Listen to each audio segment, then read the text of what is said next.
Following negotiations last December at the UN to fix the Kyoto Protocol and finally figure out what we're going to do with the environment, a group of journalists got together and decided it was time to tell real stories from the front lines of climate change. We're here at 111 Minter right now in San Francisco to talk to Project Survival Media about the stories that are going on globally and how communities are struggling to survive against climate change. Driving the fundraiser at the art gallery downtown was the need to change the information reaching the world. Alongside environmentalist speakers, the young woman behind Project Survival Media, Shadia Fayne, asked donors to support journalists in uncovering the truth behind climate change. To our vision, to the untold stories that lie beneath the earth, to the youth with cameras in their hands and the words in their hearts, say yes to survival. Project Survival Media formed over outrage that oil companies and nations were more worried about profits at the UN talks than the effects of their industries on actual people. There were around 500 young people in Poznan, Poland for the UN climate negotiations. There was this sort of detached attitude in terms of the urgency on climate change. We as young people realized very quickly and very early on that there had to be a sort of like a conscious shift in people's minds in the way that they're thinking about what they're actually negotiating on. Yeah, we have the Sundarbans off the coast of West Bengal.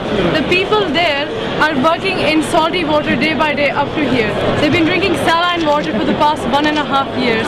They don't have fish because they're dying. That's not living, that's survival. These people can't live like this anymore.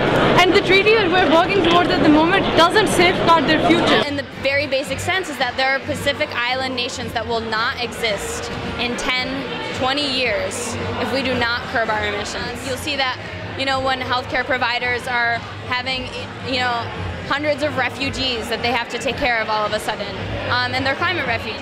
The power struggles between the governments alongside dirty energy corporations that are in communities. This is how we created the frame that survival is not negotiable. In the tug of war to change the law, Shadia believes that exposing affected communities now is the only way the ill, starving, and dying can fight back when the United Nations meet again in December at COP15. The stories of farmers, factory workers, mothers, and organizers and healthcare providers as a way of showing how people cross-continent are being impacted, whether it is through disease or whether it is through natural disasters. In all 7 continents, Project Survival Media brings the most basic tools of video journalism to people defenseless against changes in their environment.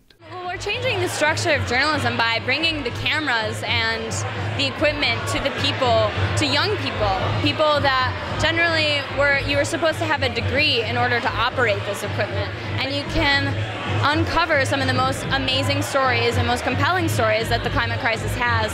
It decentralizes the power and allows the word to get out in a much more effective way. While these monopolies in journalism, they've taken the voices away from the people that are actually being impacted. Although still in its birth stages, Project Survival Media hopes that these viral stories about survival create urgency and influence decisions that may end up saving people's lives. For Project Green Generation TV, I'm Mike Montalban.